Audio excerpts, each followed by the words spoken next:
Hello everybody, welcome to Bladefiles. I'm John Bednarski, and if you follow me on Facebook, on my Facebook page, School of Arms, or you follow me on Twitter at John_Bednarski, you'll know that I talk a great deal about the European influence on FMA. So what I'm going to be doing is I'm going to be demonstrating, this is a grunting sword, but I'm going to be demonstrating some saber fencing positions that have found their way into modern FMA styles, and then I'm going to show them without the blade how they are used defensively against somebody attacking you with a sword blade. So the first position, if you can see my feet, the first position is your pre-lunge position. Now this should look familiar to everybody if they're in a cat stance or their heels up or whatever. This is in positions that are commonly, this is a position that's commonly found in FMA. Now, as I move forward into an actual lunge, you see how my body twists? This could also be a slash with my sword blade. I need to clear my body as I make my slash. The other movement is neutral. So now from my position here, I turn neutral, which is also still a thrusting position. You can still, rock and do all kinds of other things from this position as well, kind of like a horse stance. My last movement is the reverse lunge where I'm turning. You can see how much space I get. This is not found in European saber fencing at this point in time. But you'll see a motion like this commonly done in certain systems of FMA. So I can go to a pre-lunge position, which should look familiar to a lot of people who do FMA.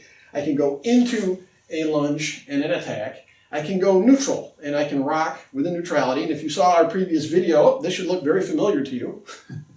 Movement-wise, and then we have the reverse lunge where I'm actually leaning back, and we're going to demonstrate this when we do an Espada y Daga set in one of the future videos. So, in a few minutes, in the next video, we're going to demonstrate how these apply now defensively against somebody attacking you with a sword blade. Now, in my last video, I talked about certain European fencing positions that are found within FMA. Now I'm going to show you some of the applications to those fencing positions and how they've been adapted into FMA. Now the first position, again, was the pre-lunge position like this, before you actually move back. Your weight is rocked back on one leg and you're twisted.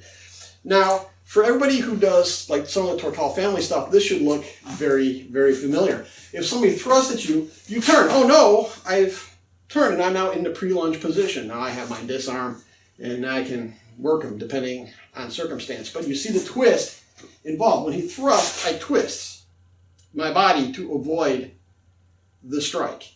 Now if we switch sides, just so everybody can see this, now the lunge position. So if Mike attacks me and I lunge, you see how this misses? Now I'm going to let him get closer to my body with it so you can see this. If he's making contact and I turn, I've avoided the point, and I have put my blade into him. Okay? Now, with the reverse lunge, if I'm already in the lunge position, let's say I missed him, oh no, and my blade is down, he strikes, see how much space I get? If he can touch my neck, I'll come back. If I just switch my feet, I'm already at the range. Now if he comes low and I come to neutral, I've already stopped him, and now I can come back into the lunge position, depending on how I want to play it. So we have all these positions in play within FMA.